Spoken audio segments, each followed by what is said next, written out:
Visit our YouTube channel at Max TV. Click on the subscribe button and be the first to get notifications on our uploads. Welcome back. It's Inside the Niger Delta, the authentic voice of Nigeria's oil-rich region. Following an unprecedented crash in the price of crude oil in the international market, the federal government recently approved a downward review in the price of premium motor spirit PMS from 145 naira to 125 naira per litre. According to the federal government, the price adjustment was made to reflect a reduction in the landing cost of the product. In their reaction, some industry players and close observers of recent developments in the oil sector have called on the federal government to explore quicker means of ending fuel importation and subsidy to safeguard the Nigerian economy from further collapse.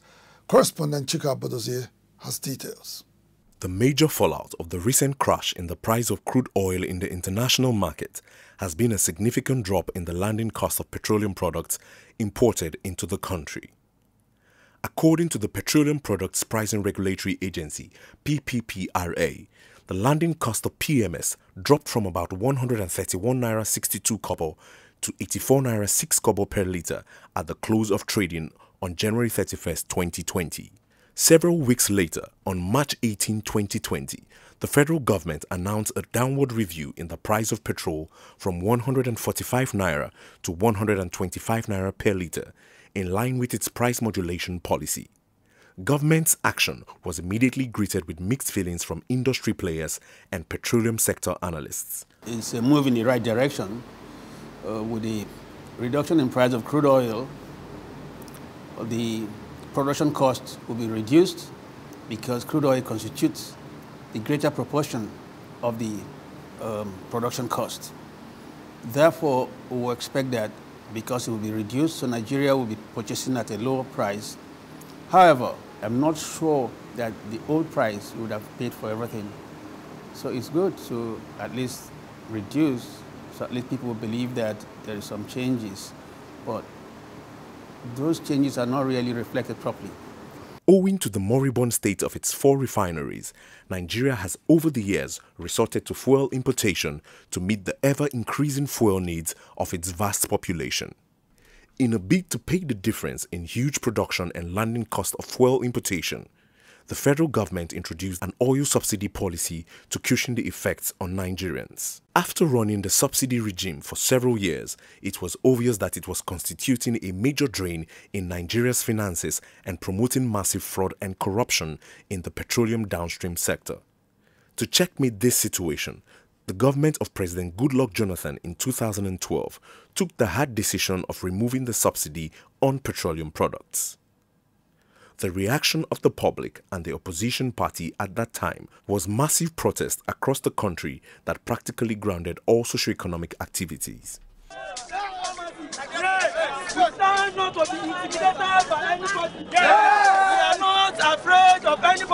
President Muhammadu Buhari, a former petroleum minister and an opposition leader at that time, told Nigerians that there was nothing like petroleum subsidy. For him, the subsidy regime was just a massive fraud. If anybody said he is subsidizing anything, he is a fraud. So all these people talking about subsidy, who is subsidizing him? I need the petroleum economists who will explain to me this question of subsidy. It's sheer fraud and corruption. May 29, 2015, enter Muhammadu Buhari, President of the Federal Republic of Nigeria. He promised to fight corruption in all sectors of the economy, including the petroleum industry. An anti-corruption crusader, the obviously well-intentioned Muhammadu Buhari seemed to have been overwhelmed by political compromise and an unseen cabal with great influence as he has continued with the subsidy regime. First 3 months Buhari took over the government from Goodluck Jonathan. There was a magic. The refineries pick up production. As a matter of fact, in Warri refinery, they didn't have the capacity for the storage of refined product. But somewhere along the line, I don't really know where the shortfall came from. It's like there was no follow-up, or they saw a vacuum, and they went back to square one. So if they have picked up that system, I don't think there's need for us to import petroleum products. There's no need. There's something they know we don't know, or there's some politics that goes on into petroleum product subsidy that nobody should know. It's a kind of cult. It's a kind of secret society, economic secret society, that when you get in there, you shut up your mouth and you'll be part of it. If that's not the case, why should Buhari say that severally and said that when he comes there, since there's no subsidy, Nigerians will get it at exactly what they're supposed to get it. But now Nigerians are not only paying subsidy, Nigerians are paying double what they used to pay when Jonathan was there. So the contradiction is huge, and nobody can explain it away. If you ask me, there's no way I can explain because I'm not in their minds. But all I know is that Nigeria is supposed to be refining its petroleum products and be selling it at market rate. And the differential becomes money government should invest in basic infrastructure. However, considering the high-level racketeering in the oil subsidy scheme and the need to eliminate it, the Buhari government at its inception decided to make the Nigerian National Petroleum Corporation, NNPC, the sole importer of petroleum products. Although the federal government's action had signaled an end to what was generally viewed as a costly and corrupt subsidy regime, the country has over the years spent a fortune to subsidize the cost of petroleum products consumption. By December last year, the government was subsidizing a litre of PMS with 47 naira 5 kobo. According to a recent report by the PricewaterhouseCoopers, the federal government spent about 2.3 trillion naira as subsidies on petrol and power consumption between 2015 and 2018, which amounted to 17% of the country's foreign reserves and 26% of the 2019 federal budget. And for the opt-in time, the International Monetary Fund last year appealed to Nigeria to cut down spendings on oil subsidy to keep the economy afloat and reduce a huge gap between the rich and the poor. We believe that removing fossil fuel subsidies is the right way to go. If you look at our numbers from 2015, it's no less than about $5.2 trillion that are spent on fuel subsidies and the consequences thereof.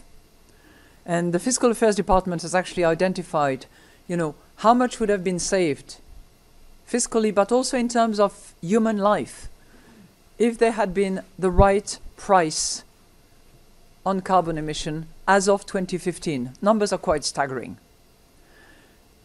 If that was to happen, then there would be more public spending available to build hospitals, to build roads, to build schools, and to support education and health for the people.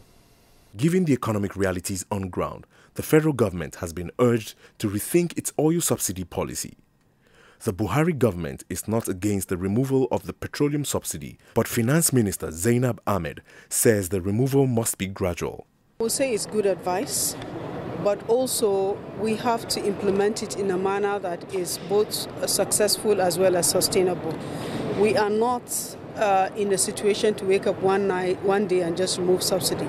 We have to educate the people. We have to show the Nigerian citizens what the replacements for those subsidies will be. So we have a lot of work to do, and we also need to understand that you don't remove subsidies large amounts in one go, that it has to be graduated, and the public has to be well informed on what you're trying to do.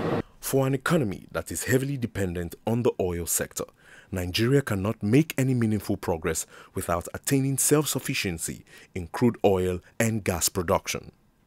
It is on this note that stakeholders in the oil industry call on the federal government to gradually bring an end to fuel subsidy. Why are you subsidizing what an average Nigerian does not enjoy? I mean, the lower class does not enjoy. Who enjoys the petrol, the PMS and the rest of them subsidy are actually the rich and the super rich and foreigners that are all drive here, and also neighboring countries. So I want us to stop talking about their subsidy. I have always said that there's no need for subsidy. Let market forces dictate the price. I actually think we have already deregulated diesel and kerosene. There's no noise there. It's more of the PMS. Simple. Allow anybody that has products to bring into Nigeria to bring in. Then get the inspection companies, SGS, Bureau Veritas. These are international companies. Let them inspect. Let it be that is this particular spec of PMS, of petroleum, of petrol, refined petrol that we need in this country that they are bringing in. As long as it meets the spec, that's all. In response to the recent oil price crash, the federal government is contemplating a review of the 2020 budget, whose benchmark of $57 per barrel of crude oil now falls short of its current price in the international market.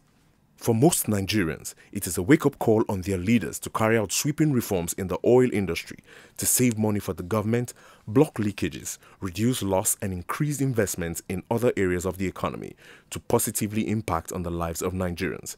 While a downward review of the price of petrol is welcomed, a more sustainable policy would be to encourage local production of petroleum products, discourage importation, and completely phase out the subsidy regime.